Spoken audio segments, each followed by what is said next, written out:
You are listening to the Lucha Central Podcast Network. And now, Lucha Central Weekly.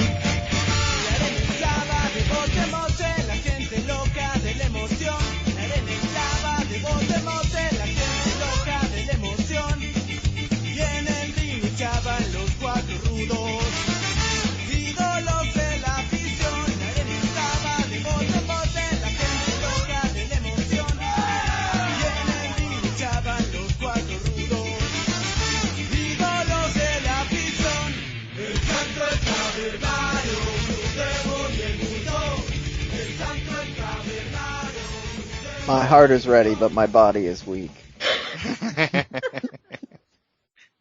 Hello and welcome to another edition of the Lucha Central Weekly Podcast. This is the podcast that lets you know all of the latest happening in the world of Lucha Libre. Each week our team discusses news and events from this past week, as well as preview the week ahead, covering Mexico-based promotions and top independents, along with luchador-related news from throughout the United States. The Lucha Central Weekly Podcast is part of the Lucha Central Podcast Network on luchacentral.com. This podcast and others from the network are also available on all major podcast streaming platforms like iTunes, Spotify, Google Play, iHeart, Podbay, and Speaker. And also mentioning, we are being streamed at thechairshot.com. So thank you so much for listening. Yeah. However you listen to this show. My name is Miranda Morales. I'm one of the co-hosts of the Lucha Central Weekly Podcast, and I'm going to bring in the rest of this team. Introducing first, he is the dashing one, Mr. Dusty Murphy. Dusty, how's it going? Oh, it's going fantastic. How's it going for you, Miranda? Good, good. How are you feeling? I know last week we had mentioned you were kind of under the weather. And Yeah, doing quite a bit better now, hopefully, so... Good. I hope that keeps the same velocity, so we'll see. Yes, Velocity. I remember that show. Shh, yes. We're not supposed to remember those things. We're so not. And the third member of this trio is who? Who? Who? Who? It is the one and only Brendan Barr. That's who. Yay! How are we doing, guys? Doing well. I mean, it is a busy week. If you have to, I don't even think it's living under a rock. I don't think it's even living on another planet. You know, it has to be like you have to be in the middle of outer space to not know that it is WrestleMania week. And yes, week, not just weekend, week. Week. Because we have tons and tons of WWE content throughout this entire week that culminates with WrestleMania, a 2-night event, Saturday and Sunday. And one of the kind of more special parts of WrestleMania week is the Hall of Fame. And this year it was a very interesting concept because it was 2 years put into one ceremony. You had the inductees from 2020 and inductees from 2021 all on one show. You had the first half of 2020, and then the second half of 2021. And that too was a cool concept, but also made you remember, man, I forgot who was actually part of the 2020 class, because it wasn't until the ceremony where I realized, oh my gosh, I forgot that this, person was going to be inducted. Really, the one that I had for shame forgot was Jushin Thunder Liger. I remember he was announced last year, right before WrestleMania 37, and unfortunately with the pandemic, the ceremony, the Hall of Fame, did not occur, but he had a great speech. He did it via satellite, and he was in his legendary masks, all dressed to the nines, and it was still a very cool moment to watch that. Yeah, it really was. It's always exciting to see Jushin Thunder Liger, no matter what. Mm-hmm. But it's especially in a WWE context, it's very rare. Yeah. And so it was really exciting to see him there and to see them recognize him. I mean, I was excited when they announced it, and definitely was excited that, he got the recognition. I didn't see the ceremony yet. There was way too much stuff to watch this week. That's fair enough. Did he wear the classic suit with the mask look? Yes. That's tuxedo what I want. With the mask. Tuxedo. Yes. Yep. Boom. Money. Yes. It looks amazing. Yeah, it's really, I mean, it's a contrast in style, but when you see it, like, it's perfectly him. So, great. Yeah. And then we also had John Bradshaw Layfield, JBL, be inducted into the Hall of Fame. And one of the big notes from his speech is how much he credited Eddie Guerrero for the character of JBL getting over and the influence he had in his career. And so that, for a lot of Lucha Libre fans, was a really nice, just kind of tribute and acknowledgement of, I mean, the Eddie JBL feud, you know, I mean, especially with JBL turning into, you know, John Bradshaw Layfield, that whole pretty silly and fairly racist character of, you know, being this, you know, illegal alien catcher type of thing. But it was, you know, it was good, you know, again, as many of us are Eddie Guerrero fans, anytime that he gets acknowledged, but especially for someone like JBL who had a history with him, acknowledge him. That was really cool to see in his speech. And then speaking of, we had Rey Mysterio and Dominic Mysterio on the red carpet do a little interview putting over Rob Van Dam, who was a 2021 inductee. Which is also crazy, but I'm not mad about it. Crazy that that Rob Van Dam is inducted? Yeah, I mean, so early. Let's just, I mean. Yeah, that's true. I think, though, you're getting to a point where they induct so many people every year that eventually the well is going to start coming up closer and closer to shallow water, as they say. I mean, they had the Great Khali inducted. And so that would have been the one I was like, how is this happening? I mean, similar thoughts. I thought it was, I mean, he's definitely worthy of it. He helped really make the WWE even more global. But, you know, it's early. He's still wrestles once in a while. Yeah, Khali still wrestles. But you're right. I think everyone gets inducted for their own reasons. I think Rob Van Dam was the most successful ECW alumni. Like once ECW folded, because of course you have Rey Mysterio and Eddie Guerrero and Chris Jericho that all came from ECW. But, you know, of the people who were with ECW when the company closed, Rob Van Dam was the most successful. And I think he did bring in that ECW fan base to WWE.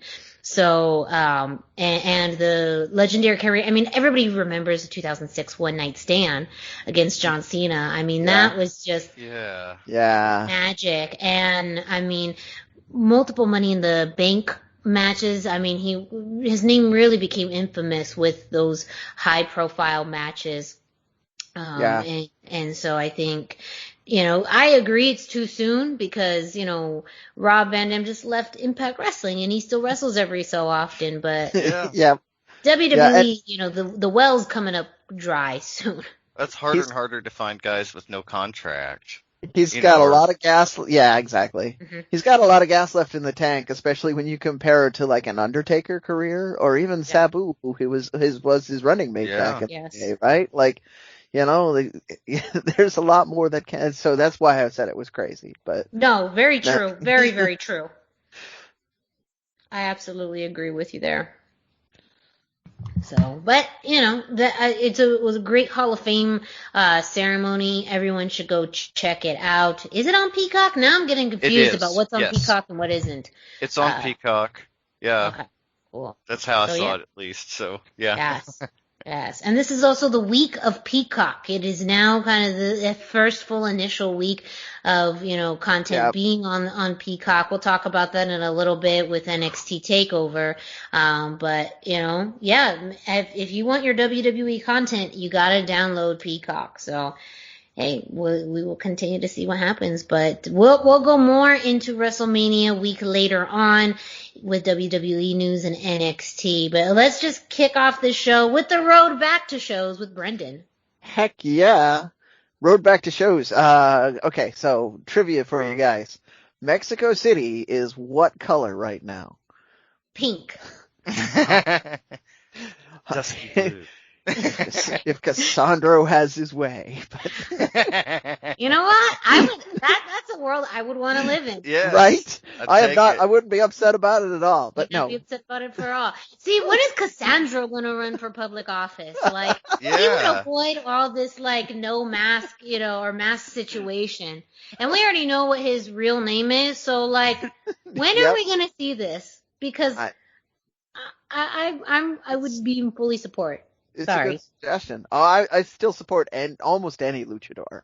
Like, there are a few that probably not a good idea, but I'm not going to name names. But Cassandro, not one of them. I would love to see Cassandro.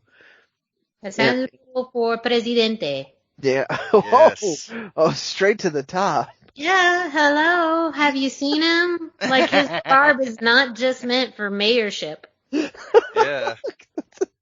All right. He gets his stuff from Paris. Did you know that? So, don't know if you listened to that interview with Denise Salcedo, but like, that's awesome. Yes, he gets his stuff from Europe. So now, he also said in that interview that he was borrowing stuff from his mother and his sister at the beginning. Well, that's true, but that was back in the day, and now he's a leyenda. I mean, he is a legend of lucha libre, for God's sake. So right? Yeah. Only the best for him. Yeah, I'm just throwing stories in there so that anybody who hasn't heard the interview might get curious and go listen. Right? So, back on top, next city is still orange. Orange! Orange. Okay. Very orange. Still orange.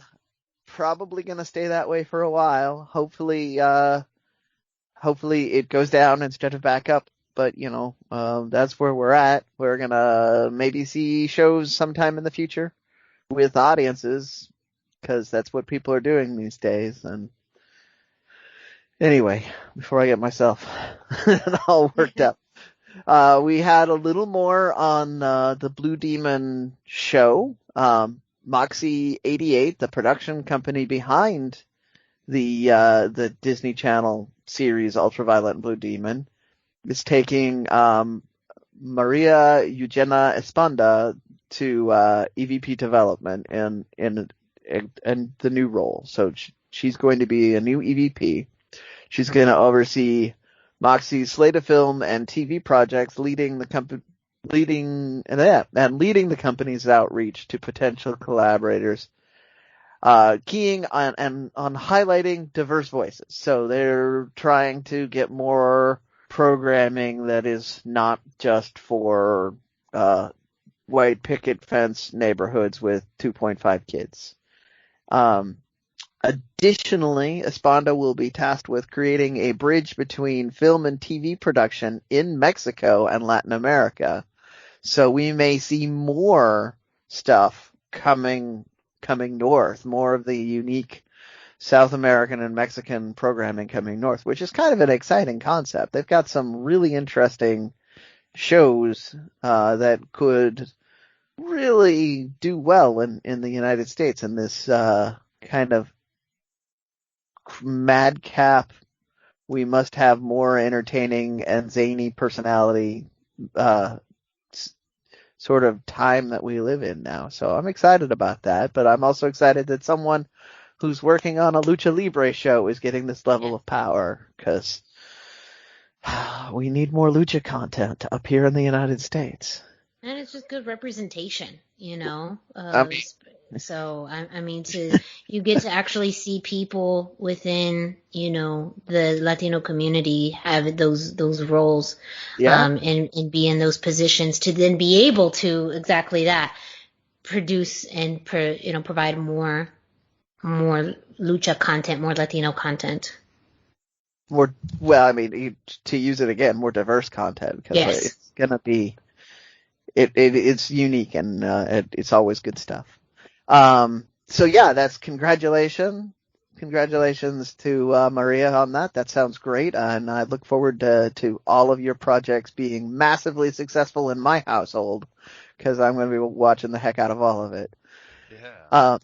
In other kind of fun, good news, Bandito went viral this week, where he posted some footage with Bandito and a handful of other wrestlers assisting people at a vaccination clinic. It would seem to be mostly elderly or medically challenged people. There was a lot of wheelchairs, and it was absolutely adorable to see them like interacting with these people as they were getting the vaccines. They were, having a great time. They were doing it all in masks. They did all have their shirts on, so it wasn't, full gear, but it looked good and it was fun. Yeah, Dusty saw it. It was really fun. Really cool. Yeah, it was just so cool to see them out there and helping the community, and it's cool, especially because we also saw Bandito earlier in the subway videos with the masks and everything. So it really shows how much he cares for the community and how much they are excited to see him, and it's awesome.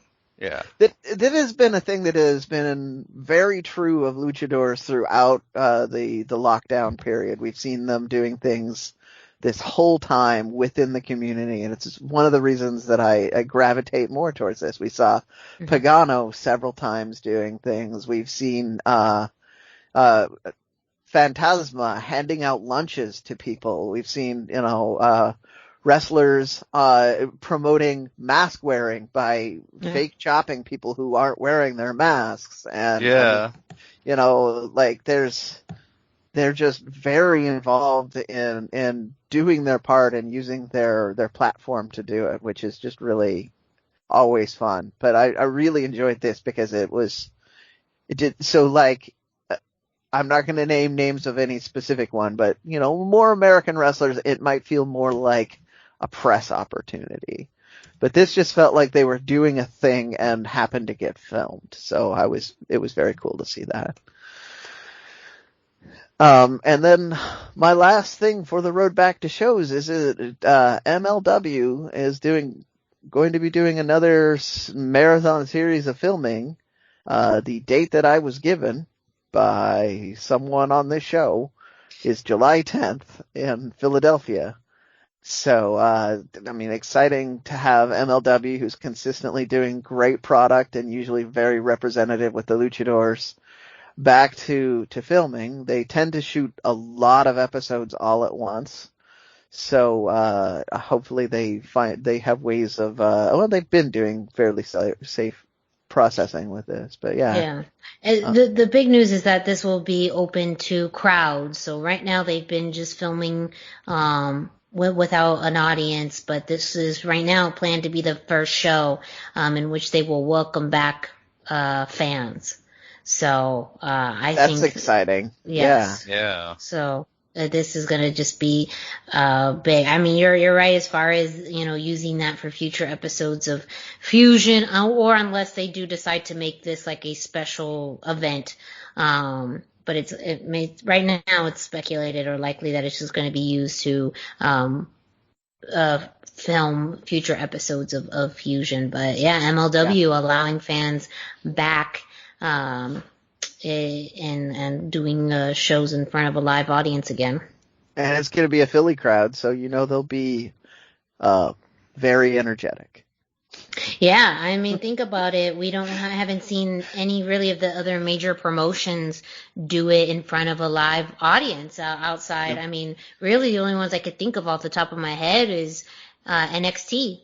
And then we'll see fans for the first time at WrestleMania for the WWE. So they're slowly creeping into it, but MLW doing it is for me a tiny bit more exciting than the WWE doing it, but we can talk about that later in the show.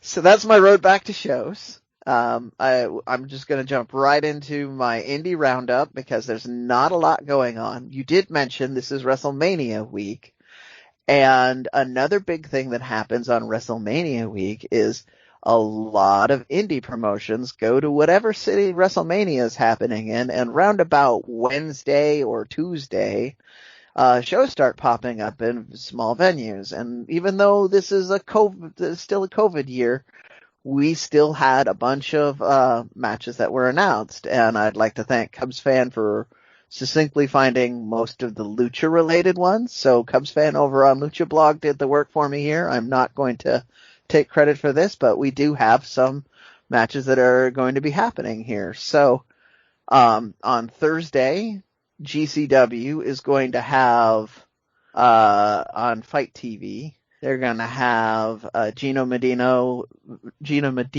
versus Hijo de Canis Lupus. Some footage of a match between them is already going around, and it's fantastic. So yeah, if this is that same match, that's great. If it's a rematch, that's even better. Yeah. Also on Thursday, another GCW for the Acid Cup, which is a tournament. You're going to have Aries versus Aramis. That's Aries the luchador, not Aries the American wrestler that was in ROH and NXT. Not the Austin kind, just the Not the Austin, just Aries with a Z. Laredo Kid versus Braden Lee, and Dragon Bane versus KTB, and it is a tournament, so if any of them win, they will then continue on in the tournament, which will be going all weekend. So that Friday, you'll have more chance to see that. This is also going to be on Fight TV. That's GCW, the Acid Cup. And then GCW again is going to give us spring break on Friday, and this has advertised Gringo Loco, Black Taurus, Aries, Laredo Kid, Dragon Bane, Aramis, and then so there you go. You've got big names. First one that weekend that so far in this listing that has Black Taurus. Well, the rest of those names you kind of see sneaking around there. So another big one on Friday. That's 7 p.m. GCW Spring Break, also on Fight. And then, Violence X Suffering, still on Fight. You have Jack Evans versus Tony Deppen. So, first off, this is amazing to me because it's Jack Evans you see on AEW and it's Tony Deppen you see on ROH. But also, it's two guys who have, they've had very similar career paths. They're the young, small guys who had to find a way to stand out in the roster. So I think this one has the potential to be a really big story. We'll see how that happens and how that plays out, but that's what you got going into WrestleMania weekend. Since this show goes up on the weekend, a lot of this may have already happened, but replays should all be available since they're on Fight. And that's what I decided to focus on this week. But once again, I would like to point out that the Indie Roundup is a sort of a cooperative thing here. If you guys are promoting your shows, especially if you did a show on WrestleMania week and you've got lucha talent, please tell me about it. Send me results. Send me footage. I will do my very best to cover it as in depth as I can. But I will at least shout you out for sending me a message. So come on, guys. I would love to cover all of your WrestleMania week stuff or anything. I'm not going to just cover limited to that. If you've got a lucha-related indie show that you want me to see, promote it, just fire it away. That's I say it every week, and I love to have you guys interact with me. I've had a couple people send me stuff in the past, and it's paid off big time for me. So I more indie lucha that I get to see, the better. But that's it for the Indie Roundup this week. Go watch some of the massive amounts of WrestleMania week stuff that's going on, please.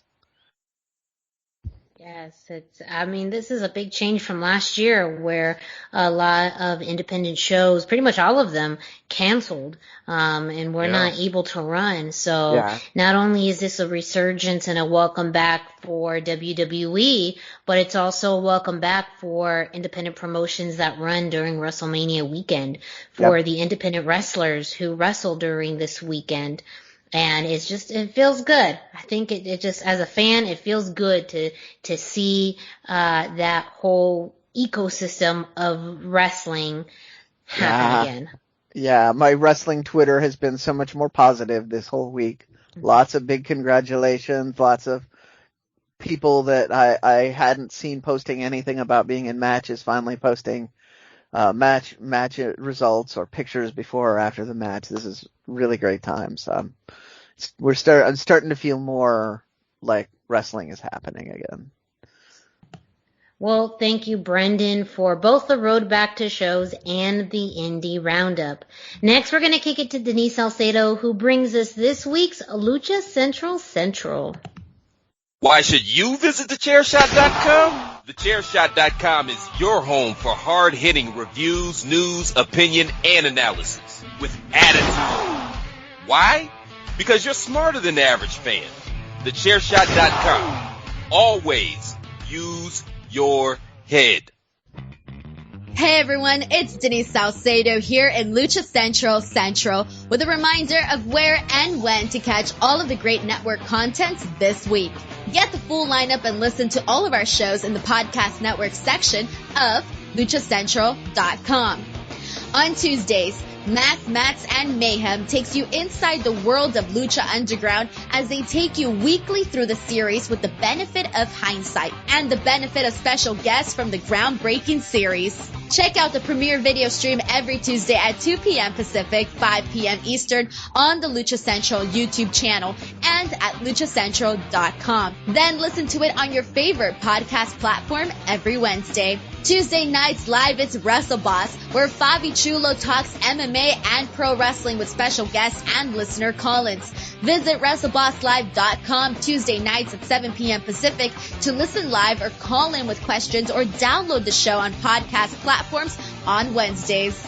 Wednesday nights live on Facebook, it's Spanish show La Mesa de los Márgaros, giving you both the news and the chisme from around the lucha world. Special guests and a whole lot of fun make it one of the most talked about shows in Mexico. Thursdays, it's Straight Out of the Bodega with Papo Esco and PWR promoter Gabriel Ramirez, as they have guests from throughout the wrestling world pull up to give an inside look into their careers. From indie standouts to television superstars, each week brings a new name and perspective. On Friday, it's your double dose of Lucha Central Weekly podcast, one in English y el otro en español. Lucha Central Weekly is where you'll find all the top stories of the week, both inside and out of the ring from Mexico and anywhere luchadores are in action across the globe. Be sure to subscribe and follow all your favorite Lucha Central Network series on your favorite podcast platforms, either by their own series name or subscribe to the Lucha Central Podcast Network show pages to get all of the shows in one easy feed. And please consider giving a rating to help more fans find the shows that you love. For now, this is Denise Salcedo signing off from Lucha Central. Have a great week. Lucha-Masks.com by Pro Wrestling Revolution, bringing you, in partnership with Mask Republic, the Lucha Brothers, as well as Japanese legend Ultimo Dragon.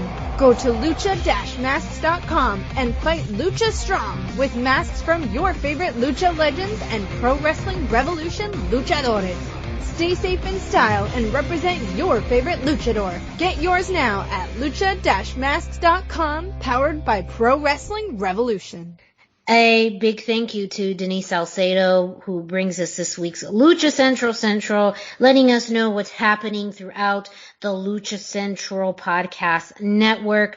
I do want to give a big shout out to the team at Masks, Mats, and Mayhem. They did exactly what we thought we were going to hear from them when we talked about the Azteca Underground, Lucha Underground resurgence rumors. And that was totally unplanned. But they do talk about it because, of course, and that's why we said, especially, I know Brendan specifically said, if there's anything happening with Lucha Underground, the team at Mass, Mats, and Mayhem will know about it. So it was awesome to hear that they covered it in this week's episode. So make sure you check it out along with the other podcasts on the Lucha Central Podcast Network. But you know what? We're going to keep on rolling. Dusty's going to bring us this week in WWE. Yeah, so this week for WWE, I'm going to flip the script a little. We'll start with Monday Night Raw. And on Monday Night Raw, after arriving in a roughly $2.9 million US Bugatti car, Bad Bunny and Damian Priest, they showed up. They looked like money. It was amazing. But Miz and John Morrison insulted him. They painted his car. They wrote, "Hey, hey, hop, hop" on the hood. Bad Bunny came out and had a promo, said that he used to respect The Miz, but The Miz doesn't respect him. And it was announced that instead of a singles match, we were getting what they should have announced all along, and it's now a tag match, adding in Morrison and Damian Priest. But why wait this long? Like,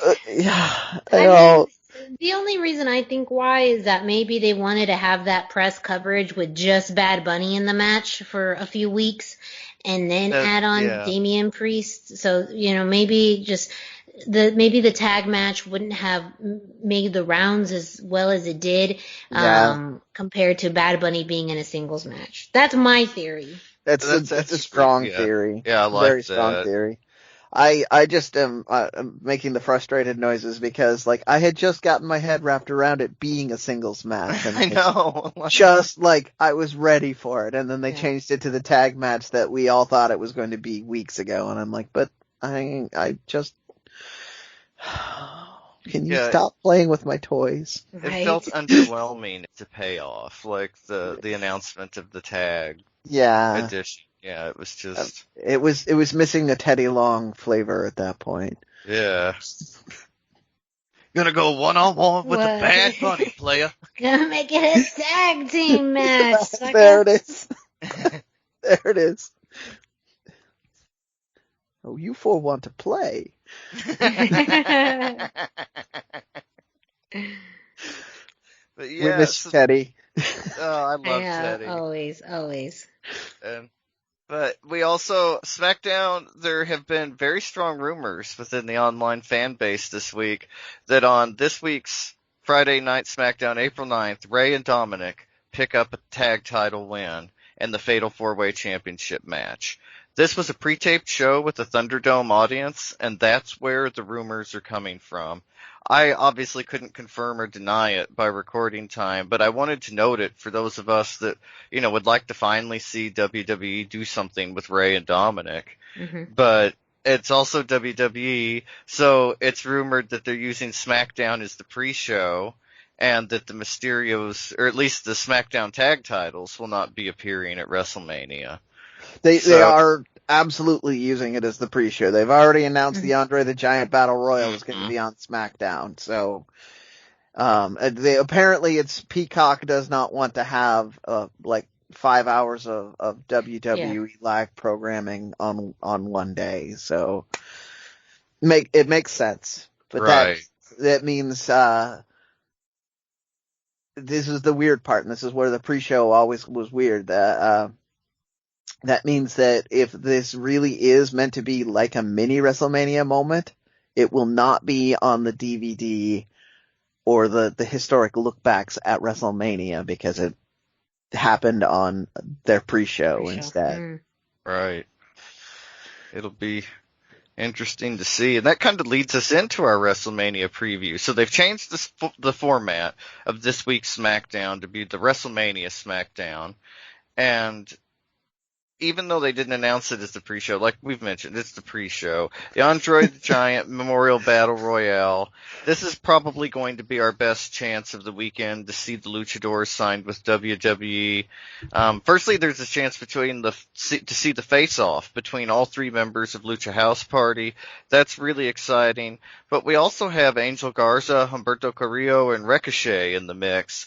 So that adds a lot to the Lucha quotient of the match. The math comes out to about 30% of the entrants being luchadors in the match.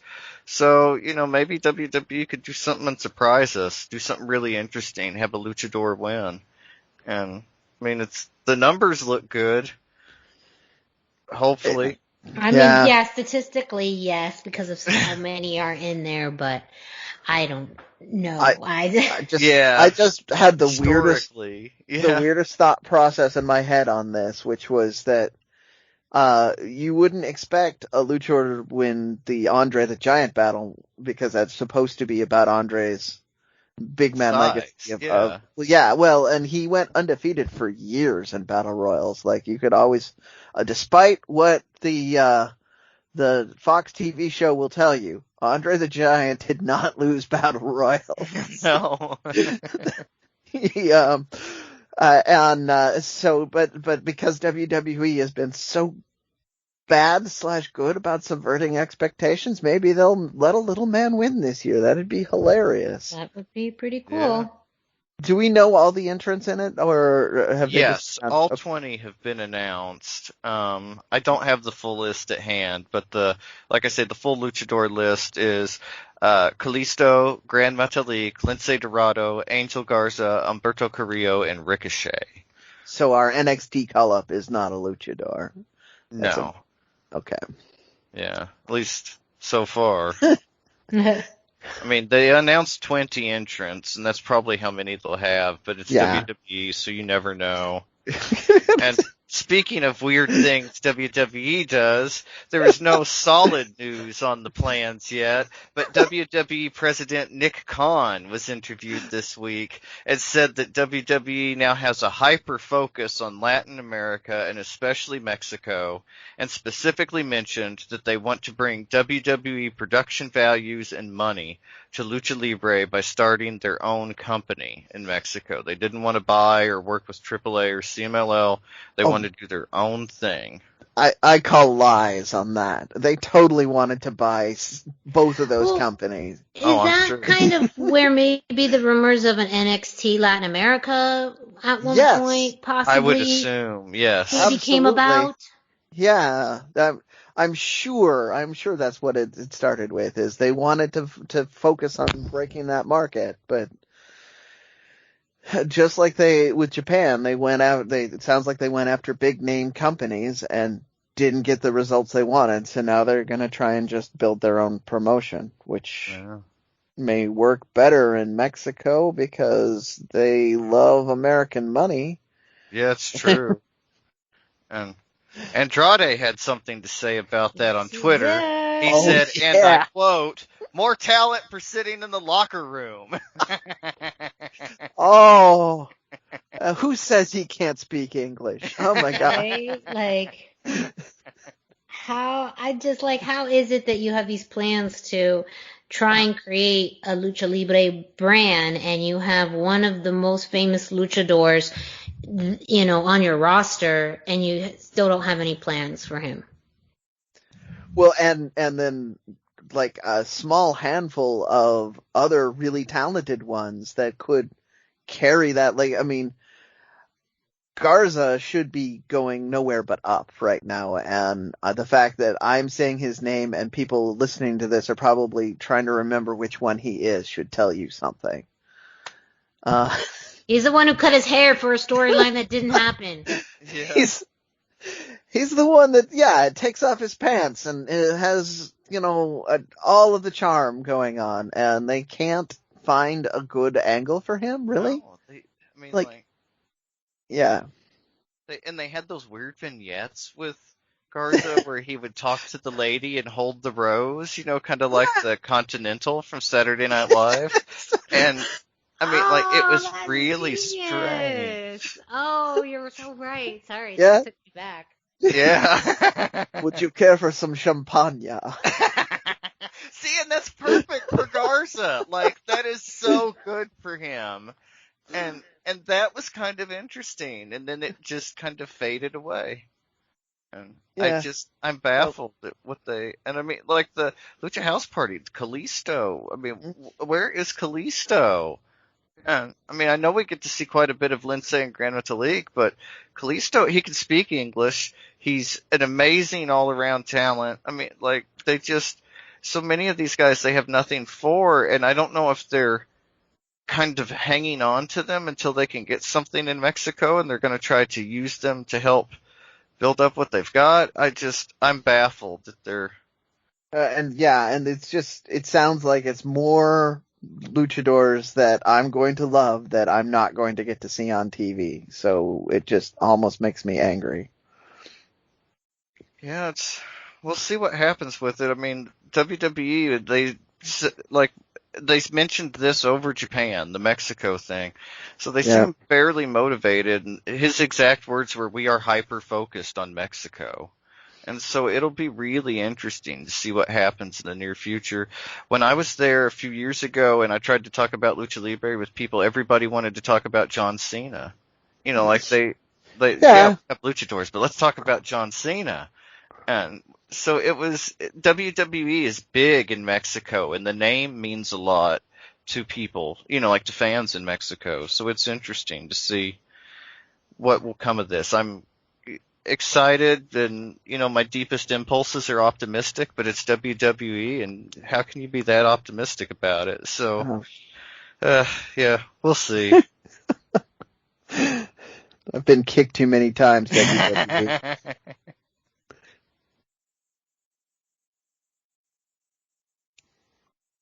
And that kind of naturally leads us into our AEW segment. And, this week was kind of interesting. Not a ton of Lucha content, but there was still a lot of great stuff. First up on Dark Elevation, we had our highlight match. And this week it was Danny Limelight versus 10 from the Dark Order. This was a great match with a lot of psychology. I especially liked the way Danny Limelight continued to work 10's arm and tried to keep the momentum in his favor, but it just didn't work out. He was just largely overpowered by 10. Danny Limelight is still on his way up, even though he had the loss on this match, but with a lot of momentum behind 10 right now, it made for an interesting match and was really a great example of how somebody can look really good even when they lose. Like, this is... they both came out better for this match.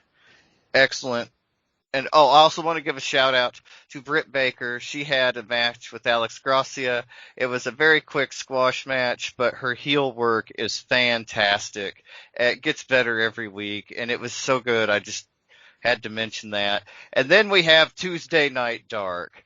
And our highlight match for Dark was the main event between TH2 and Bear Country. This was a really nice clash of the two styles. Bear Country were just trying to use their brute strength to their advantage, and TH2 tried to counter with more technical and submission and just TH2 style work.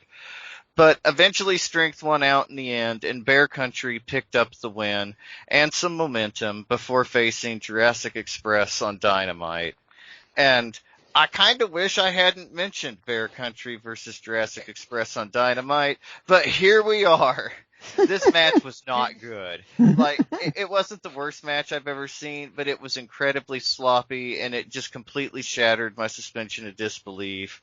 I don't know what the issues were, but the pacing, the rhythm, nothing ever really caught on. And finally, Luchasaurus got the win for Jurassic Express with a choke slam and a standing moonsault. But again, this match was not for me. And it's a shame that it was really our only Lucha-centric match this week because it was a real dud. But after that, we had Death Triangle show up. Pac is back. He's with Ray and Penta, and they were being interviewed by Tony about how next week they get a tag team championship match. And we have Best Friends come out. Orange interrupts and says it's nice to see them together again. And then we get a clip of when Death Triangle tried to turn Orange Cassidy into a ghost at last year's AEW Revolution. And then on Dynamite last year when they attacked him again. They remember what Death Triangle did, but Pac thinks they're just trying to get clout towards their own run at the Tag Team Championships because they're not worthy on their own. And Trent agrees and says that they need to work their way up, but they want to remind Death Triangle that the boys are back in town and now they've got an alien with them.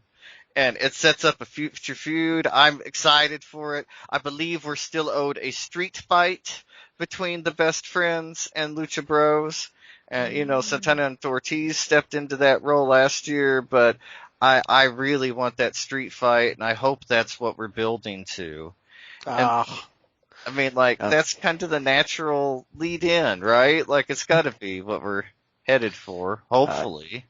No, it'll change in 3 weeks. This is the new. The AEW is going down that path with me too, where they're going hot and cold, and they're building people. I mentioned this off the air, but I'll bring it. You had Lance Archer make a promo about it. Like they bring me up and then I disappear, and then they bring me back up and I disappear, and that's what they're doing with everybody. So I mean, like that this Best Friends thing that we might be building to may not happen. Somebody may get hurt again, or they may decide that Best Friends need to have a rematch with Miro for whatever reason, and it goes sidetracked again. And I'm just getting more and more frustrated with the inconsistency of the usage of most people in AEW, not just luchadors. Yes. It's a problem all throughout the promotion right now. Yeah. And there were so many wrestlers on the show last night. Yeah. 72, I believe. And it's the number that was going around. Yeah, how do you, and like, to the casual fan, the person that doesn't watch often, they tune in, see all these people, it has to be overwhelming. Like, think about what they're doing with Kenny Omega. If you didn't watch New Japan 7 years ago, you don't really know much of what's going on with the story. They just assume that we all know that. And so it's really a strange time story-wise right now in AEW with trying to cram as many people in as they can. Now they've got this thing with Impact. It doesn't ever benefit Impact, it seems. And it doesn't. It just adds more people to the AEW roster. And I love Thunder Rosa. Her work in AEW has been incredible, but she doesn't even work for them. I was going to say, she's the exception to the rule as far as like one of the few people who have been elevated through their programs. Like her and Britt Baker have been now the highlights of the women's division. But now a lot of the issues that we've seen in the women's division is trickling into all of these other areas of AEW. And they also seem, because of the fact, and I don't know whether one is causing the other, that maybe they want to have all these factions so they bring on more people, or they have all these people and they don't know what to do with them but put them in a faction. But I feel like you're diluting the waters and nothing feels that special anymore because you see so much of it. Factions feel like they're losing their flair and their importance because literally everyone is in a faction. And they're bringing a new one out every week. Yes. Yes. Yeah. Or adding somebody to an existing one. We saw that with Taz trying to recruit Christian, and it's just strange. The way that they posit everybody and use everybody. But also, speaking of a lot of guys on screen at once, we had the Inner Circle reforming and seemingly turning face and laying it down to Pinnacle that on Wednesday, May the 5th, El Cinco de Mayo, we are going to have a 5-on-5 blood and guts match between Jericho's Inner Circle and MJF's Pinnacle. And last year, you may recall that the highlights of the Stadium Stampede for many people were basically Sammy's entire existence in the match and Santana and Ortiz's work with Matt Hardy. We also had Santana and Ortiz in the amazing street fight match with Best Friends. And I think, again, this year that these are going to be the three most important guys to watch in this match. There's going to be a lot of action going on 5-on-5. But I truly think that Sammy, Santana, and Ortiz are going to be the stars of the match just based on their previous work. Well, we've seen over and over again that Sammy is the guy that seems to step up when they give him these big opportunities. And Santana and Ortiz aren't far behind on that. But it's just hard They're really like the best men's tag team in AEW. They just never get the chance to show it off. Yeah.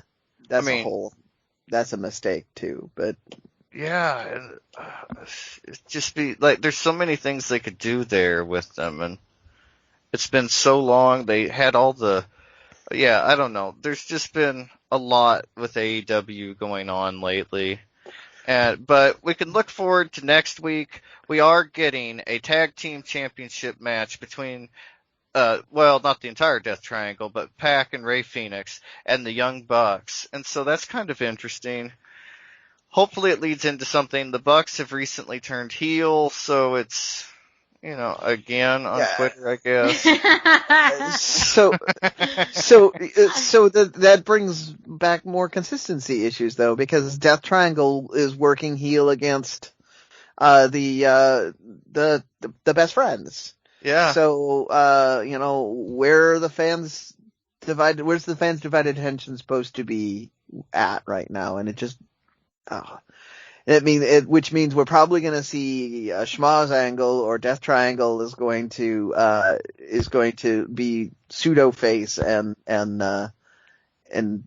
it won't be an interesting match. And we're getting to this point where I'm to the WWE level of frustration. If you have a roster this good, do something with it instead of just kind of dinking around and, seeing what sticks. Yeah, that's honestly one of my biggest complaints with AEW is that they kind of dab something at you to see if you like it, and you're like, oh, that might be interesting. But if it doesn't really click, they're on to the next thing. I mean, the whole thing between Cody and Penta, I mean, like, that looked like it was going to be serious. Like, they really had a lot of fighting work, and then they just dropped it. And, went nowhere. So yeah, it's really frustrating what's going on. This was one of the most frustrating episodes of Dynamite for me in a long time. And yeah, it's just, things just became very apparent, like you said, with so much happening, and maybe that they're still growing some storylines, but it just seems like you don't see a clear direction with a lot of things. And again, it's almost like a copy and paste for me. Like, I said this off the air, I feel like QT Marshall having his own faction now is jumping the shark. Yes. Like, literally, like, I think they still needed some more time to build up QT and that whole dynamic with the Nightmare family before giving him his own faction. But, like, we've seen the Brand Hardy family now with new members. You still have the Elite, or, whatever they call themselves. The Inner Circle is now recalibrated. Even things like the Death Triangle. There's just so much. I feel like you're losing the importance of factions. Well, the one thing that's made them so unique is that not everyone is in one, but I feel like in AEW, that's the problem. Everyone is in a faction. Yeah, you're aligned with somebody one way or another. Yeah, you have, Taz's like, you just have so much. And, like, ultimately, what is this leading to? What are the points of all these factions? Well, sorry, as you were talking about that, I was realizing there's different types of factions going on here too, because the Nightmare family and the FTW collective are about training dojos, and they would, if you had more factions like that, you could have interesting things. But you have the Dark Order, which is about misfit wrestlers finding a place to belong, and what's up with that. And the Death Triangle was originally supposed to be really good international wrestlers trying to tightly align so they could push further up the card, and nothing's happening there. Sorry, I didn't mean to. No. It's a good point, because, like, you make it all make sense, but that's not what is portrayed on TV. So I feel like there was more definition as to who these are. I mean, essentially, if we're not getting a wrestling version of the Warriors in some kind of pay-per-view, then what are we doing? But that's kind of where I was going with it. They're all doing different things. If it was all about who you train with, you could have the Warriors like that, because you could, we train lucha libre, so we're gonna fight these guys that do comedy style because they're not luchadors, right? That's a good story. You're describing what's happening in Ring of Honor. That's actually really good now. You have, you're right. Damn it, I am. Now we're telling AEW, watch what Ring of Honor's doing, and just do that. Just do what Ring of Honor's doing, AEW. Because that's almost what it is at this point too. Yeah. Ring of Honor now has the pure teams. Of course, you have your Lucha Libre teams, and now you have this kind of hybrid faction now. Forget what the name of the new faction is, but that's enough too. AEW is knowing how to kind of balance it all. I mean, Ring of Honor is knowing how to tell a story with it as well. So yeah, and now that it's come out, that I must have been subtly thinking about it. I promise you, that's not what I was thinking of. But that's okay, because that's almost like that's how Ring of Honor is being more successful, because it's defined. It's almost like exactly what I'm just joking about. AEW, watch some Ring of Honor, get a little bit more direction, and try again. It's a narrative, and it flows. It makes me want to tune in each week like, I am excited to watch ROH each week to see how they're developing any of those storylines, including the Mexa Squad breakup, like we were talking about last week. Like that faction breaking up is more interesting to me than AEW introducing a new faction each week. So, well, I mean, you can get the results for all the shows that we just talked about: Raw, SmackDown, AEW on luchacentral.com. But up next, we have a Masked Republic. Well, some updates regarding Masked Republic, not going to say promotions, but Masked Republic related events, and some products. The big update is that Expo Lucha announcement came out this week that Expo Lucha, the non-virtual version that was scheduled for Philadelphia this June, has been postponed until 2022. So we are not going to get a live Expo Lucha until next summer. So Lizzie has to wait a whole year to go on her date.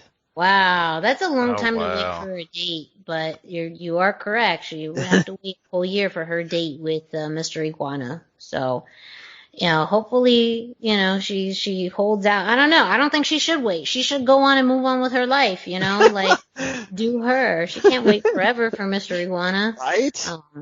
Yeah. But that means we all have to wait another year before we can see some live Lucha Libre, in part to Expo Lucha. So there is an announcement made by Masked Republic on all of their social medias and on the Expo Lucha website, with information as to, why the details, which, encompasses everything from, social distancing measures to visa issues and travel restrictions. So there's still, even though we are on the mend and we are getting into this new space, almost not post-pandemic, clearly, but, we're, getting better. There's still a lot of challenges, that any live event faces in order to run. Yeah. Yes, that's true. It really felt like with that announcement, I appreciate Kevin's willingness to put all of the factors on the line and give us that really in-depth peek behind the curtain. It just felt like it was too many bricks or too many straws on the camel. Like it was no one thing, but there were so many little things that it just didn't feel like it was the right choice to try and go forward. And I fully support it when the way he spelled it out. So everyone will have to wait just one more year until the next Expo Live Lucha event, another live event. But I'm sure we're going to get another virtual event or two in the meantime. I hope so. Yeah. No dates have been announced, but keeping my fingers crossed. Also, in some other pretty exciting news, Lucha Masks has released a new RVD mask. Yeah, it's pretty cool.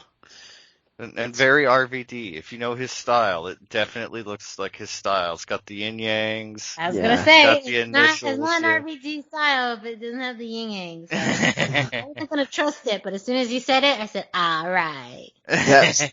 That was the big thing I remember from his early days was he had all of those hand-painted sets, and the mask is very reminiscent of those.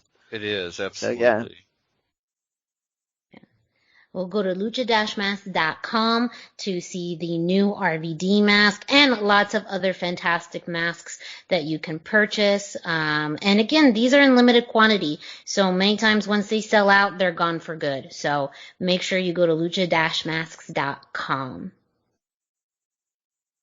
Also, just Masked Republic, all of the usual content and items related to Masked Republic are all available online. So make sure if you're looking for some awesome Lucha Libre merchandise, you check out Masked Republic. All right, so I feel like I'm getting into my happy place now because we're talking about NXT. And we knew this was going to happen because for, some of the complaints that we had about AEW, I think the consensus so far, I haven't even gotten asked for a consensus, but I'm just guessing the consensus is that we were all pretty happy with nights 1 and nights 2 of Stand and Deliver. Is that safe to say? Yeah. The small nitpicks as always, but I mean, overall, awesome show. Well, let's get into it because there were, all the matches were great in their own merits. And of course, some were better than others. But let's get into it as far as the Lucha Libre content. And with night 1, we had the NXT Tag Team Championships, on the line. They were vacated, when, the previous champions, Oni Lorcan and, I keep forgetting. Danny Burch. Yes. Had to vacate the titles due to injury. So the top 3 contenders for the championships, were, in a triple threat match. Of course, MSK, who won the opportunity for an NXT tag team title match, by winning the Dusty Classic. Of course, you also had the Grizzled Young Veterans and Legado del Fantasma. And, this is going to be kind of a different format as far as, hitting some highlights and then, talking about it as a trio, because we all watched Takeover and I know we all have thoughts about it. So the first match for me was a go from the start, with everyone kind of just flying around throughout the entire match. But starting off in the beginning, I really love both Joaquin Wilde and Roman Mendoza's simultaneous dives outside of the ring. Yes, that was incredible. Really, really good timing. But I love Carter and Wes. I mean, I'm so happy for them that they did end up winning this. Seeing them as the Rascals in Impact and then coming to NXT, not only to win the Dusty Cup, but the tag titles is very, very fitting. But I thought this was also a great showcase for Legado del Fantasma, and even Grizzled Young Vets. These were kind of the wild cards, because you knew with MSK and Legado del Fantasma, they were very much in that high flying style, but Grizzled Young Vets with the British Strong style were able to kind of slow the pace a bit more. But your thoughts on this match, guys, and kind of the end result, and what you think this also may mean for Legado del Fantasma? I loved the match. I want to shout out the mask at the beginning. Joaquin Wilde's mask. Yeah, it was very cool. Very, very Titan. Kind of mixed with King from Tekken, but it worked. I loved it. And like Lucha Blog, again, we'll mention him. He said, everybody in Lucha Libre borrows from somebody. and so, that's just the way it is. And, it was awesome. The match was amazing. I really wanted Legado del Fantasma to win. But like you mentioned, having seen the Rascals and Impact and then now, I wasn't mad about it. I was really excited. Great match. And usually when you have these triple threat matches, especially in a tag team scenario, you see two guys at a time or one team at a time, or face off each other. But these guys were really constantly in the mix one way or another, and it was just a more dynamic triple threat than we normally get. And I was really impressed with that. I tell you, I was mad about it, because not only did I predict that Legado del Fantasma was going to win and we could have a little bit of a faction going, but I also thought that it would be better for Miranda's team to chase for a little while, because they're already popular and they're over. I thought, giving them the belt means that there's not a lot left for them to do already. That's madness. But had Legado del Fantasma used their usual tactics and won, then you could have gotten a rematch, and you could have done a lot with that, and both teams would have gotten elevated. So I don't know what's going to happen with them now, but it's NXT, so it's not going to be awful. Yeah. No, it's a good point, and I mean, this does leave. So I understand exactly what you mean as far as chasing gold. That MSK really came in as an underdog in the Dusty Classic, and even after the short injury to Wes Lee, that, you weren't quite sure if they could do it. But I also think that's kind of part of the allure of bringing them in. They were a pretty high profile name to bring in their class. And so I'm sure there was this element of wanting to see the payoff right away. Because at the end of the day too, they have the potential to move up. I could absolutely see them on SmackDown, even on Monday Night Raw. Do I want them to? No, because just don't just do it. Don't do it. I will always point to that movie, that point in Billy Madison when he comes back, Billy comes back to the 3rd grade and the kid tells him, I can't wait to grow up. I can't wait to go to high school. And Billy just grabs his face and says, don't you ever say that.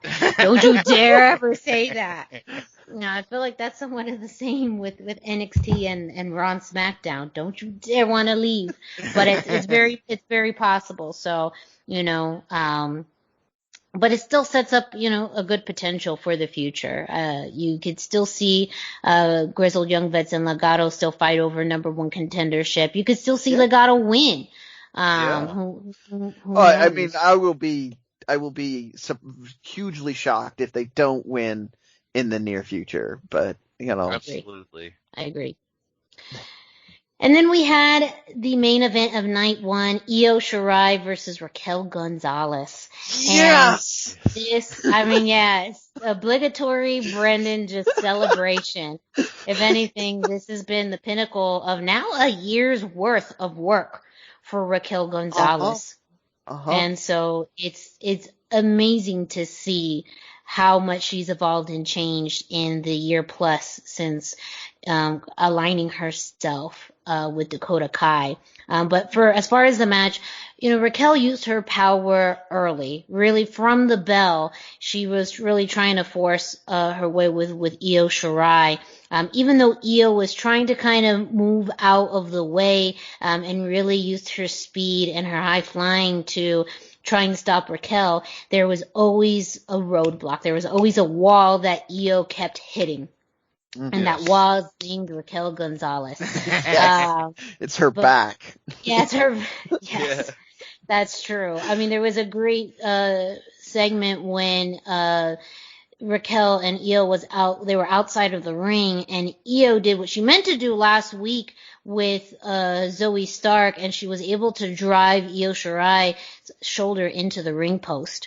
And then before that, I mean, the moonsault by Io was, again, so perfect. And I love both her moonsaults and her crossbodies are my favorite things to watch.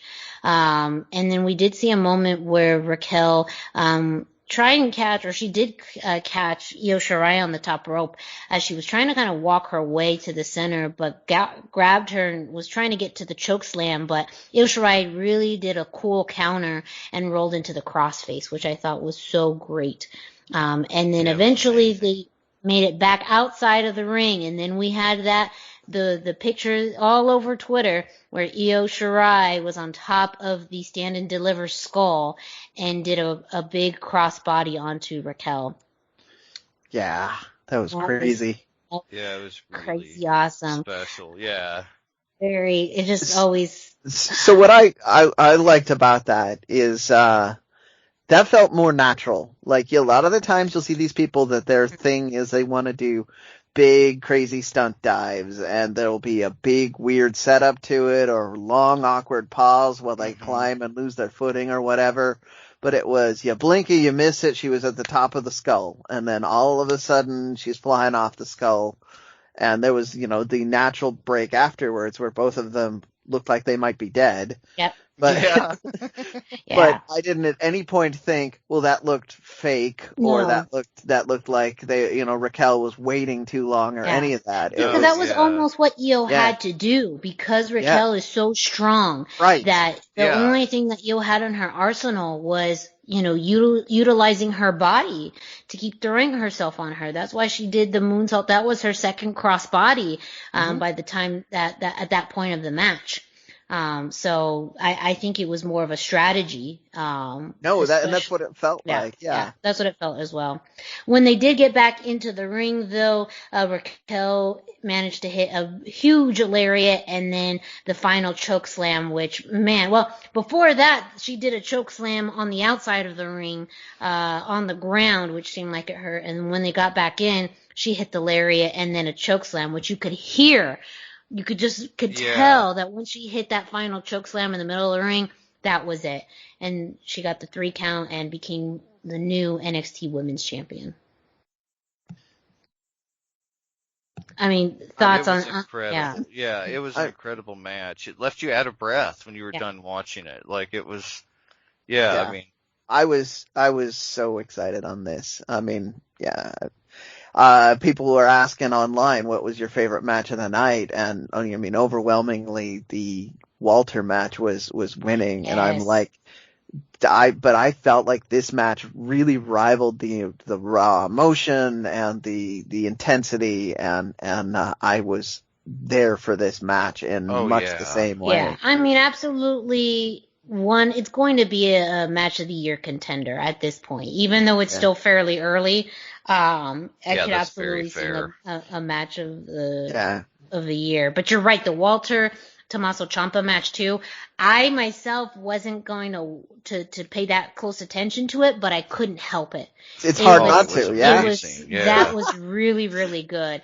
And one thing I noticed that both Raquel and Walter did in their pins is really use their body weight to try and get on top of their opponents, which I really appreciated, because it is one of those things that as the bigger person, you need to leverage more often. And even though I saw it in both matches, it made sense why they did it.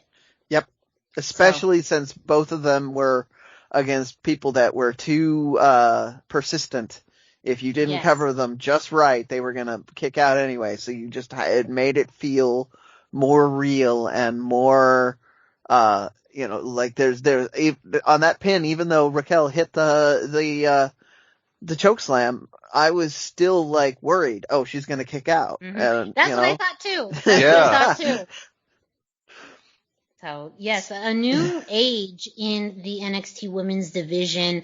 Raquel beating the 3rd longest reigning NXT Women's Champion, which they did talk about on commentary for quite some time, and they've mentioned it multiple times. So, beating someone who's been fairly unbeatable, who's gone through a majority of the roster, this is huge. It's huge, and it's a big turning point in the women's division. So, a big congratulations to Raquel Gonzalez. I love that there was a fun photo of her and Santos Escobar after she won, and it was just one of those things, especially too as Latinos, like it just makes you so proud. Yeah, very Loved cool. It. Speaking of Santos, in the opening match of night 2, we had the NXT Cruiserweight Championship unification match. Ladder match, Santos Escobar versus Jordan Devlin. And, this one, for me, it was the Spanish Flies. And the fact that Jordan Devlin was the one initiating those Spanish Flies, I have to give credit to Jordan Devlin. He really took some chances here. Not only did he do that, but he did a crazy moonsault off a ladder. So he was more of a high flyer than Santos Escobar. But I think it was because Santos was a lot more intentional and strategic, and that is why he's been one of the longest reigning, if not at this point, one of the longest reigning cruiserweight champion in history. We did see, we talked about it earlier in the tag match, where was Santos going to be involved? Not so much there, but we did see Raul Mendoza and Joaquin Wilde coming down right as Jordan Devlin was about to reach for the titles.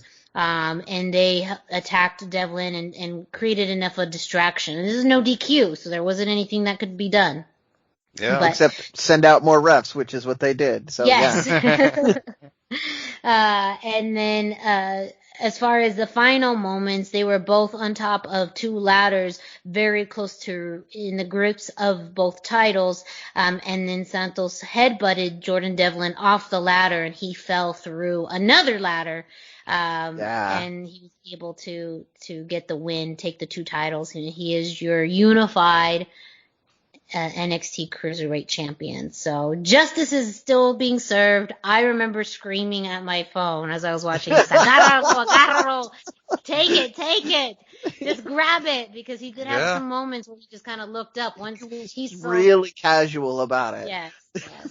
But I also noticed that the fans seemed to enjoy him. The boos were coming to Jordan Devlin, and at the end of the match, his son came out and he had his son wear his mask and, one of the belts. So it felt very face-ish, which was kind of a surprise. Despite the fact that he worked heel through the whole match. Yeah. So I was kind of confused. But the ladder match was great. Was it one? I mean, it's hard to compete in ladder matches within NXT. There's been so many, and as you guys noted in the chat, the commentary kept playing up. It is the first ladder match ever for the Cruiserweight Championship. Yes, we know. So I had a lot of expectations to set up, and even the way that Shawn Michaels came in, the weeks prior to set it up, like it had a lot of high expectations set forth. Was it out of the water? No, not necessarily, but not because of lack of effort. I think it's just because it's the expectations were set very high, but we do now have a distinct unified champion. Yep. You know who it is, and that is Santos Escobar. And Devlin's recognizing on social media that he lost. So, I mean, it is a thing at this point. One of the things to your point about Phantasma being more grounded and tactical was that impacted the flow of the match. Like, the ladder matches have been evolving at a crazy pace over the past few years. You have a lot of weird ladder structures getting built for no discernible reason, and then people falling through them and coming back up to do spots. Yeah. You didn't have that. You didn't have, you had a ladder set up on top of a turnbuckle, I think was the most sophisticated ladder use that I saw.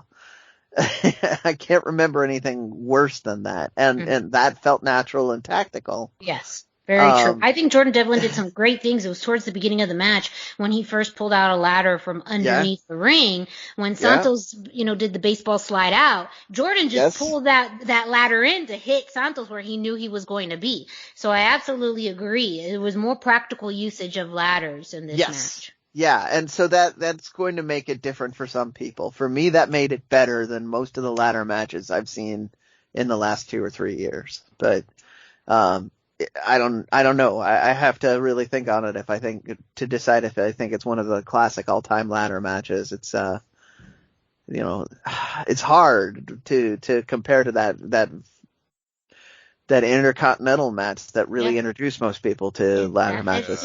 It's hard. But I do think, and what commentary did also play up, is that Santos has really done, and Jordan Devlin as well, but I think primarily Santos has done a fantastic job of elevating the Cruiserweight Championship, where now, we didn't get the Cruiserweight Championship on takeovers, hardly ever. Nope. Yeah, true. And now it's more of a main staple. I hope it remains this way. I hope the Cruiserweight Championship does not get neglected again, and it just gets bypassed for something else. 'Cause it is an NXT title. Yeah, it being an NXT title now, it's less likely to happen. That is nothing against the 205 product, but there's considerably less visibility for 205, making it easier for people to accidentally forget about it. But because it's an NXT product now, there's a fan base that is going to want to see it. I just want to once again go with, I love that Phantasma's son was there, because he's talking about this online and other things. It's about it. He keeps saying it's about legacy. Family. It's about lucha libre. It's about family. Obviously his father couldn't be there. He's got responsibilities, but they're showing comparisons to that happening to him in AAA, where it was grandfather, father, and son doing that. I mean, and I just, that is something that continues to keep me enthusiastic about all of Legado del Fantasma. So I really wanted to shout that out too. Absolutely agreed. Fun match, and yes, El Emperador de Lucha Libre is still campeón. So I'm happy. I'm a happy camper. Yeah. Up next, real quick, we did have the NXT Women's Tag Titles defended. Shotzi Blackheart and Ember Moon defended them against The Way. Indy Hartwell and Candice LeRae had an awesome spot with a Tower of Doom led by Indy Hartwell, utilizing her strength and her size to help support everyone on that. This is also where we saw that reckless abandonment of Shotzi Blackheart and giving us a scary moment when she dove in between the ropes and kind of overshot her target and landed on her head and neck towards the bottom of the barricade / floor. So it's moments like that makes you say, gosh, Shotzi, I'm scared. You scare me. But she's a scary lady. She scared me, but she was okay. And then even Ember Moon dived after that as well. And then the match ended with a double eclipse from Ember Moon, and then a diving senton for Shotzi to pin Indy Hartwell, I believe. And so that is, again, seeing Shotzi is in this dynamic with her and Ember has been great. I think it's a perfect pairing. Again, Shotzi still sometimes scares me with that reckless abandonment, but that is always her style and her aesthetic. My hope is that they move on from this and they have some new contenders come into play in the future. So for what it is. Now, I do want to mention that both nights we did have promo packages featuring a new woman who's going to be on the roster.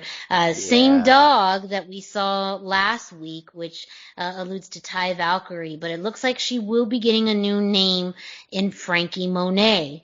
We didn't see her face, but we saw a lot of, hints as to, Frankie Monet being Ty Valkyrie. We saw a famous dog and we saw fur boots. I mean, it could still be Tyler Breeze. But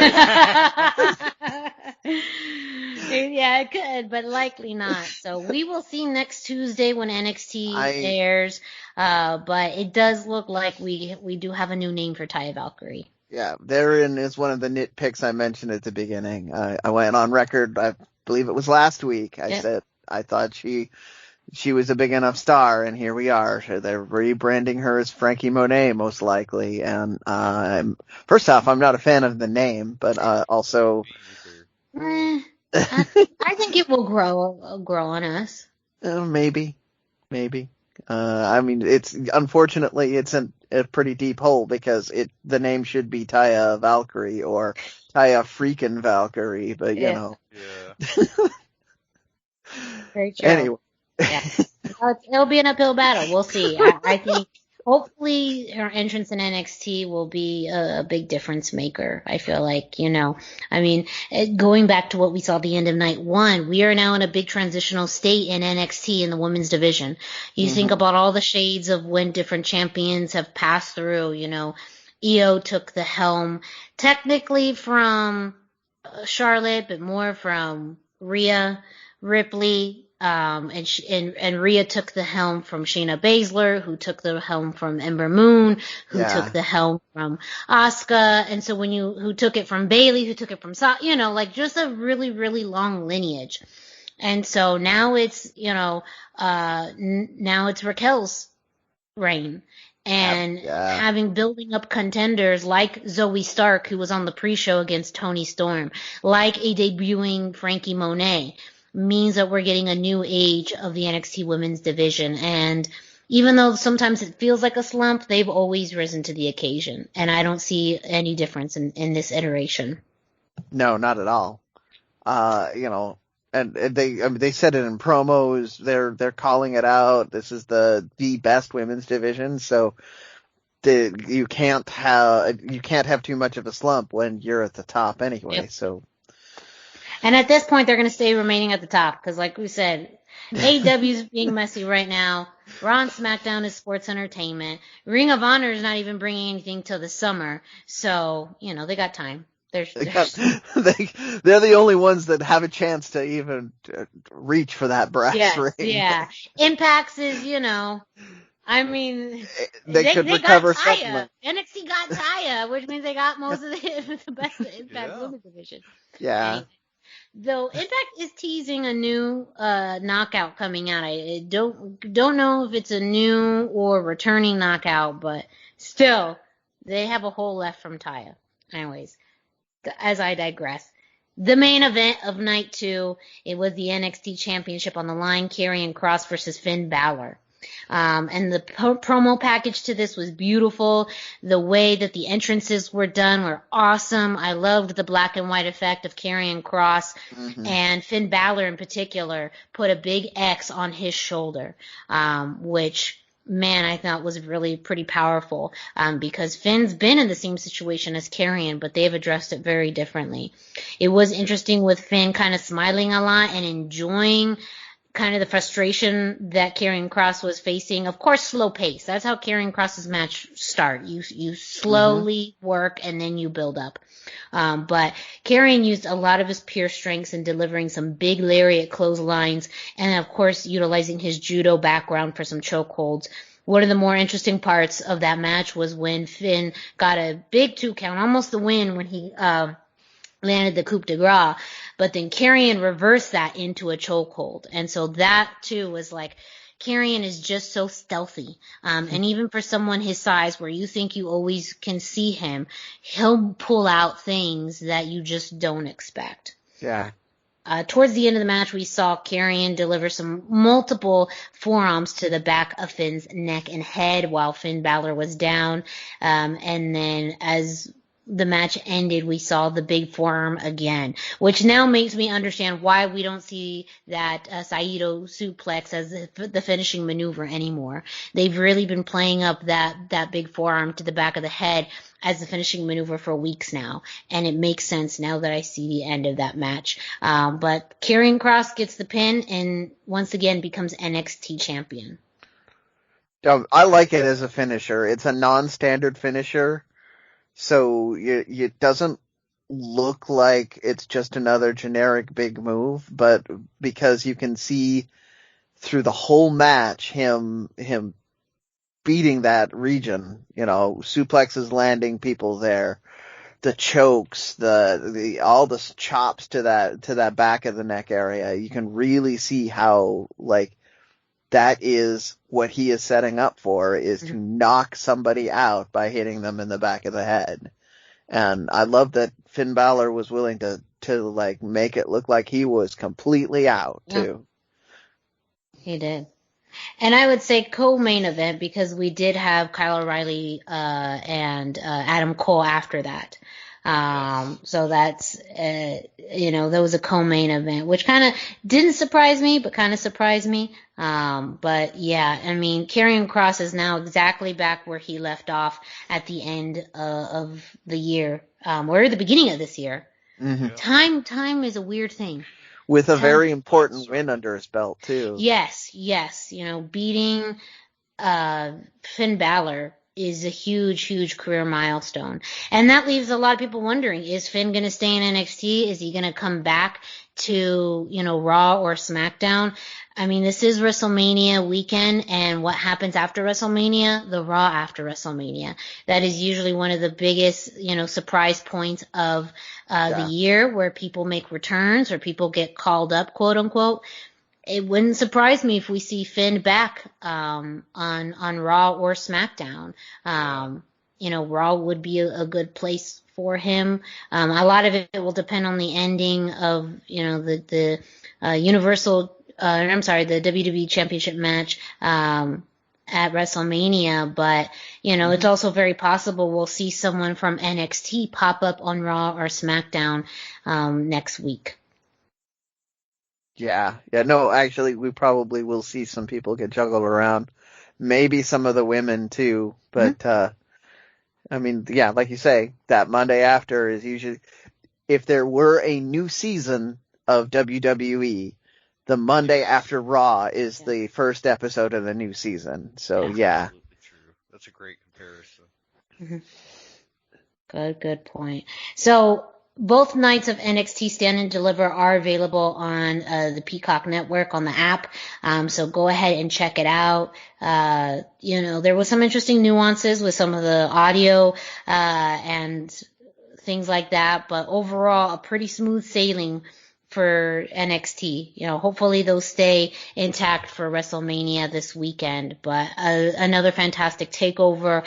And like you said, Brendan, too, not only is this going to be a new season for Raw and SmackDown, it's a new season for NXT. Yep. You have new tag champions, new women's champion, new NXT champion. And they already have put a lampshade on it. You're going to see new talent too, because we're going to see Frankie. Yeah. Yep. So at the very least. Yep. I mean, they've had a bunch of huge signings announced, so they could have a whole bunch of people come in. Yeah. Indeed. Well, don't forget, you could also check out luchacentral.com for all of the results from NXT Stand and Deliver in case you missed out on it. Dusty, go ahead and lead us into this week in Lucha Libre history. Yeah, that's right. It's time for This Week in Lucha Libre History. Be sure to check in at luchacentral.com every single day for This Day in Lucha Libre by Pep Carrera for information, birth dates, anniversaries, matches of the day, amazing videos, and even more. And it's all about Lucha Libre, and it's all free at luchacentral.com, your centralized place for all things Lucha Libre. This week I chose April the 6th, 2019, and the New Japan Ring of Honor G1 Supercard at Madison Square Garden, which was a big deal in and of itself. It was one of the first non-WWE shows to run in Madison Square Garden, and it was just cool. But the match that was highlighted is Dragon Lee defeating Bandito and Taiji Ishimori for the IWGP Junior Heavyweight Championship. Like, this is an insanely great match. This is the match that really vaulted Dragon Lee to the top of New Japan's list, and 2020 really would have been his year if it hadn't been for COVID and the travel restrictions. His momentum may not be moving at the same velocity it felt like it would after this match, but he's easily headed to the top of the list again soon. New Japan still seemed to be very high on him, and after seeing this match, it's really not hard to understand why. There's such a high bar set for luchadors that get regular work in Japan, and these are the guys that are just pole vaulting over that bar. Like, the bar doesn't exist for Bandito and Dragon Lee. Bandito was really the MVP of the match, even though Dragon Lee won, but I have no complaints. It was a fantastic, fast-paced match with a lot of speed and a lot of power mixed in, and it just made something really special and amazing for this match, and I encourage everybody to check it out. It was a match of the day, so you'll be able to find it at luchacentral.com, and go check it out. And anyway, what did you pick this week, Brendan?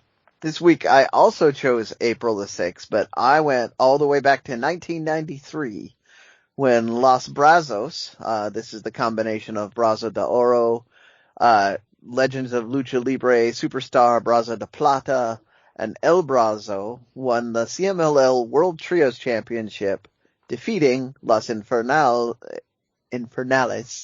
Satanico, Pirata Morgan, and MS1. And this was at Arena Coliseo in Mexico City.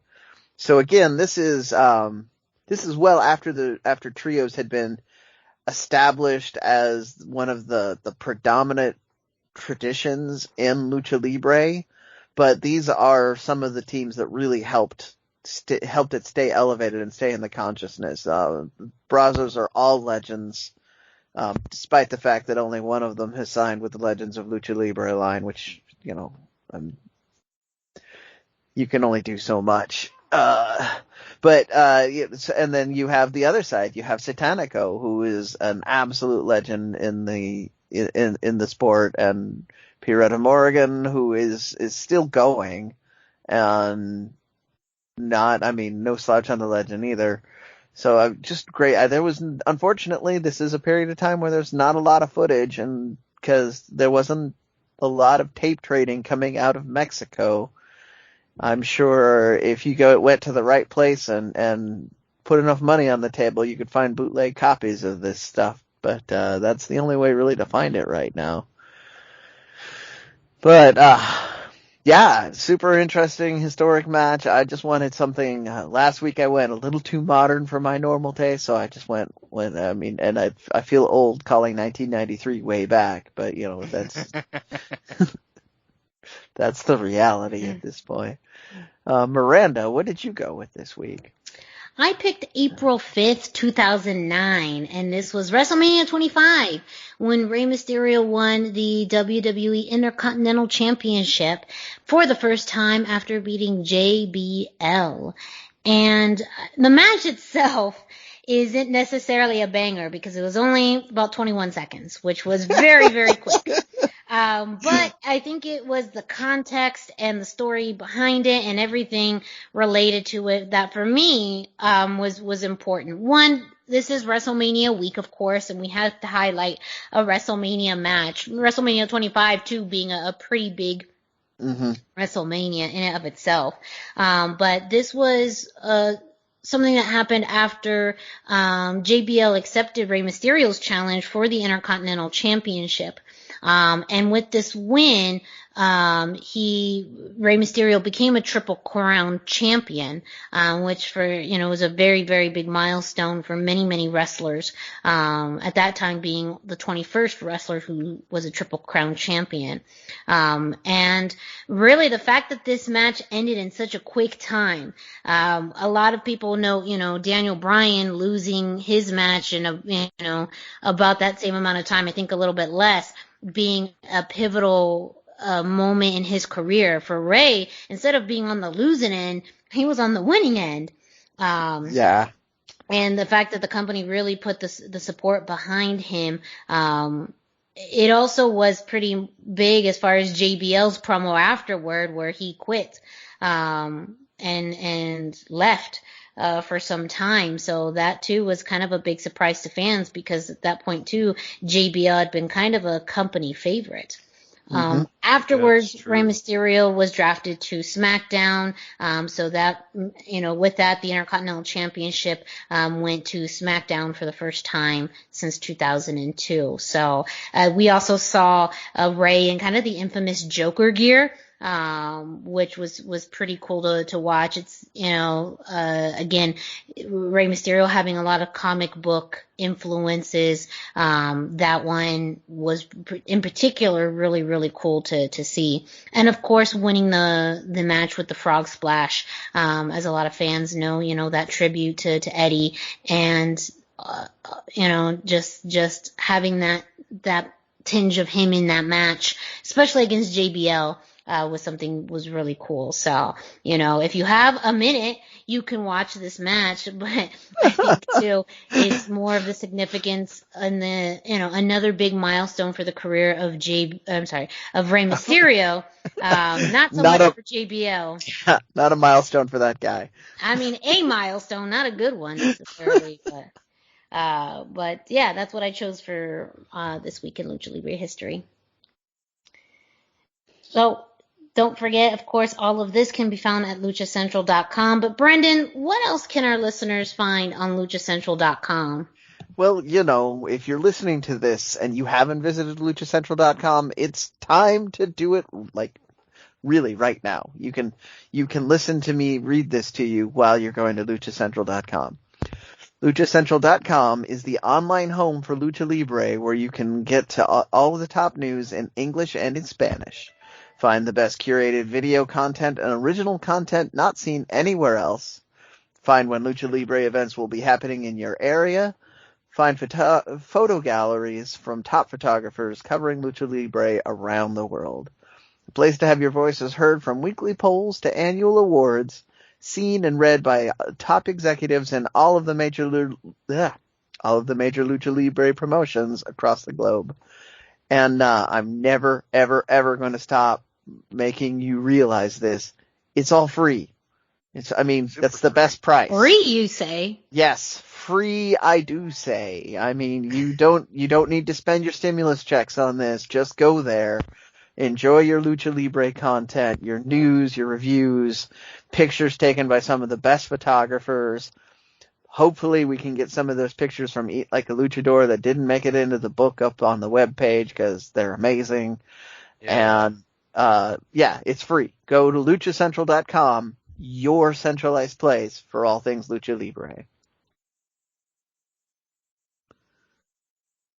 So what do we got up next for news?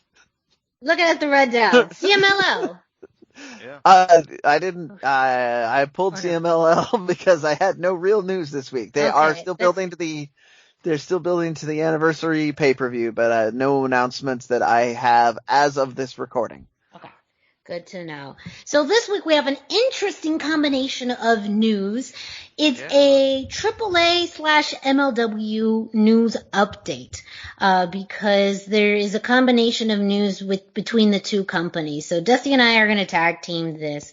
I'm going to have Dusty go first because he understands more of the context. And as we both know, I kind of blumble around a little bit. So I'm going to be your hype man, Dusty. I got your back. Okay. I got you. You can do the hot tag if you need to. But Dusty's going to start us off.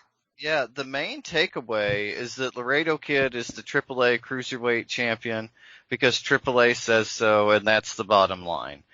An insider at AAA told Dave Meltzer at the Wrestling Observer that AAA's digital team had not acknowledged the change and therefore it wasn't official.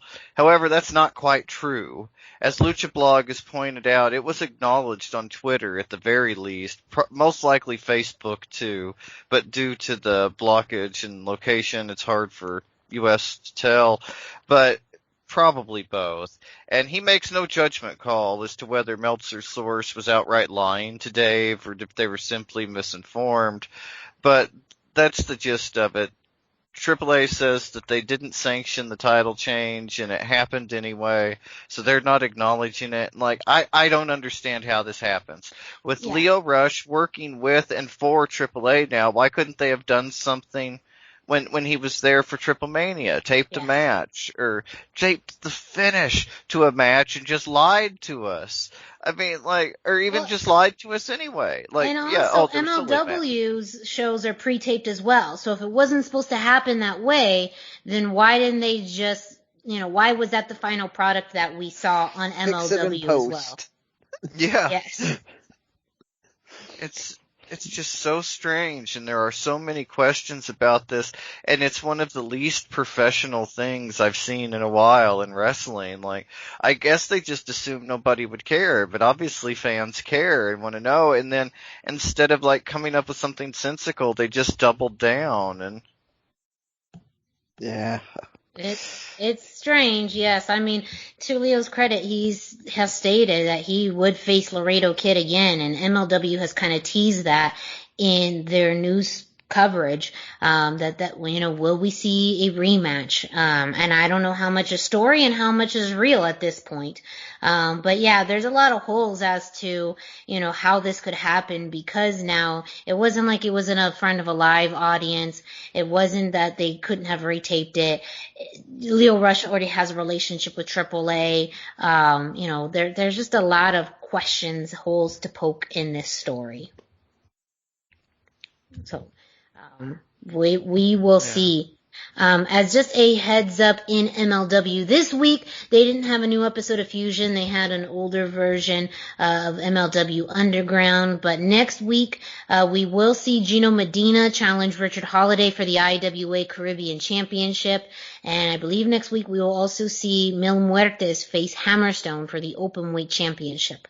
So MLW is coming back next week with some pretty solid matches. Stacked episode. Yes. Stacked right there. And, speaking of, MLW was kind of smart. They knew that, I am sure, one of the reasons they decided not to air a new episode was because of, what we were already going to see with NXT Takeover. So kind of smart on their move, because even the ratings and the numbers for this week, NXT did beat AEW in viewership. So smart move by MLW. A company that maybe still, beyond their control, but still had to run is Impact Wrestling, who ran their first Thursday episode this week. They did try to tempt viewers by booking a 6-man tag of Rich Swann, Eddie Edwards, and Willie Mack versus Kenny Omega, Luke Gallows, and Carl Anderson. In that match, Swann almost got a win on Kenny Omega. Swann used the Phoenix Splash on Kenny Omega, and right before the 3 count, Don Callis pulled Kenny out of the ring. But Rich Swann did ultimately get the win using the Phoenix Splash on Carl Anderson. So we still are getting some teasers or some what ifs going into April 25th Rebellion, when we will see Rich Swann face Kenny Omega to a title versus title match. But I'm sorry, I just have to slow down.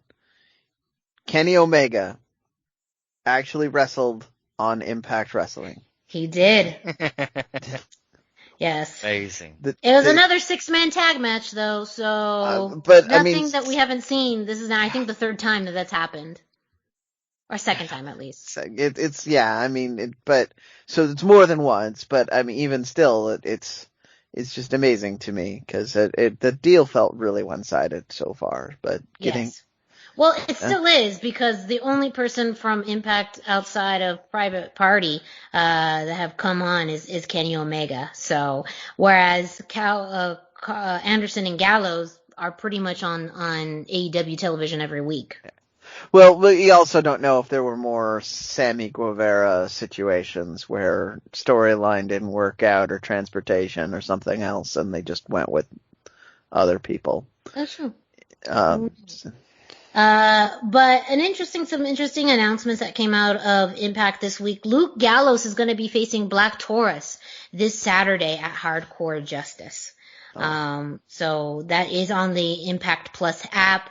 That also happens to be the same day as WrestleMania, but to see 2 men of that size face each other, especially with Black Taurus, how agile he is, it's against someone of the size of Luke Gallows, that will be a very interesting matchup.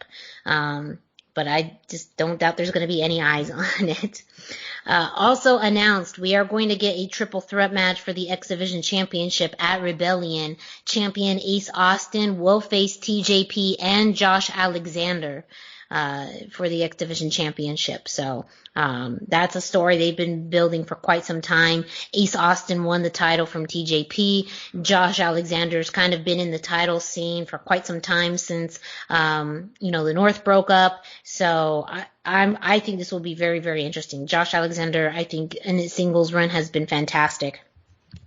So I'm looking forward to this match. But that is it with Impact Wrestling this week. Again, Hardcore Justice is this Saturday, April 10th on the Impact Plus app. And Rebellion, their big pay-per-view, is going to be on April 25th. And with that, that's the end of this week's episode of the Lucha Central Weekly podcast. Thank you all so much for listening to our show. We greatly appreciate it. Make sure you go to luchacentral.com, your centralized place for all things Lucha Libre. And you can follow Lucha Central on social media. At Lucha Central on Facebook and Instagram, and at Lucha Central.com on Twitter. You can also follow Lucha Central on YouTube, where you could see lots of cool content, interviews like the Cassandro interview that we referenced earlier, lots of Expo Lucha stuff from all the virtual events that have happened, and lots of cool matches and content that you can't find anywhere else on Lucha Central's YouTube page. While you're at it, why don't you follow us on social media? Dusty, where can our listeners find you? I am on Facebook at facebook.com/Dusty Murphy, and I am on Instagram at Dusty Murphy. And Brendan, where can our listeners find you? I am the numbers 321 T-shirt guy. So 321 T-shirt guy. T-shirt guy is all spelled out. So 321 T-shirt guy. Facebook, Instagram, I'm even looking at it at this moment, it's amazing. Twitter, which is what I was looking at through the entire show. If you want to get a hold of me fast, Twitter is the way to go. I will once again mention that I might be Miranda's official inbox over on Twitter. You are. Just because no one's used it yet doesn't mean that it still doesn't happen. So I put a challenge out there to people. If you want to send me a message through Brendan's Twitter, do so that we don't become liars. You could, within reason. Don't send those bad things. We ain't not about that life. And Brendan will rat you out. So don't even true. try it. I totally will. Yes. And as Brendan mentioned earlier in the show, if you are associated with the Lucha Libre promotion, if you are a luchador, if you're a fan, if you are a promoter that has Lucha Libre content, make sure you reach out to Brendan with matches, and you may be featured on a future segment of the Indie Roundup. So if you'd like to get mentioned, send that content over to Brendan. Again, it's at Brendan's discretion what is going to be mentioned. So just, buyer beware. But we all here support independent wrestling and independent wrestlers. So we want to do our part to highlight matches and promotions that are running safe shows, but also fantastic Lucha Libre matches. And me, Miranda Morales, you can find me on Instagram and Facebook at the hashtag Miranda, hashtag spelled out. If you are listening to this show on one of your favorite podcast streaming platforms like Spotify, iTunes, Podbay, iHeart, make sure you subscribe, rate, and review. So you subscribe and get notifications every time a new episode of the Lucha Central Weekly podcast drops. You give us a 5-star rating and you leave us a review. Let us know what you think of the show. Give us feedback. Let us know what you like and what you don't like. Future topics that we could cover. Maybe things we shouldn't cover again. I don't know unless you tell us. So make sure you let us know, whether it's through our social medias or through your favorite podcast streaming platform. Or YouTube. Or YouTube, yes. Yeah, we check these things out, so please feel free to let us know. We're happy to take that feedback, and we're also just always looking forward to hearing from fans. We like to give shots at the end of episodes as well, so if you leave us a comment or feedback, we'll mention it at the end of the show, so stay tuned for that.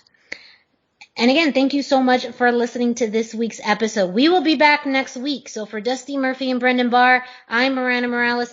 Thank you so much, and we will be back next week.